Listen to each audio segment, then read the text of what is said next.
oromoo hundaaf duree walootiyaa oppidiyoo jetti waraabessanii nyaati kan waggaa 20 oppidiyoo ta'uu ifatti beekama oromoon dammaqee gamasii gamana ofirraa buqqisuuf yeroon isaa amma kan diinaatiin bultuu isin heeraaf seera obsine dabarsine turree bara dheeraa of qofaaf jiraachuu yaa obbaatii garaa kan sabaaf dhaabbatee maraaraan dhufeera usaa oppidiyoo keessan nu gaheera harqoota gabrummaa matatti baatanii angoo barbaadatuuf garaaf jiraatanii handhuura oromiyaa diinaaf gallaattanii dibbee diinaa dhahaa olii gakkaattanii hayyuu oromootaa hedduu kan nyaattanii dachee oromiyaa diina gurguruudhaan gara keessaan immoo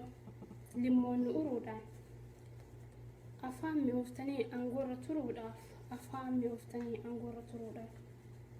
maqaa oromootiin hedduu nu miitan kan du'e awwaalaa kaanis ni hiitan harkaan nu kabalaa miilaan nu dhiittani kofalee fasaasa maalumaaf tuytanii garuu duutiin ooltu rabbiin maal himtani gubboo yoo argattan way rabbiin beeytanii sigaaraa sibbinnaan qalmaaf deemtanii taa ergamtoota booddeen salphattanii barri kun bara dhumaa akkasiniif ta'u kana hawwaan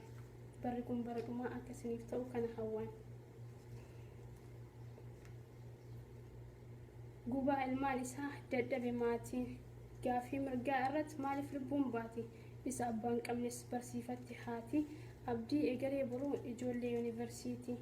maali badiin isaa mee maalumaaf duuti kaanis dhagaan dhahu kan digrii barate sababaa kanaanis biyyarraa baqate kaanis albeen qalu kaan galaanni nyaate hireen dargaggootaa hidhaaf du'a taate biiftuun walabummaa amanu mudhatte barattoota oromoo kan yuunivarsiitii kan feete ajjeeste kaanis ni heeti hanga yoo mooyyaane mirga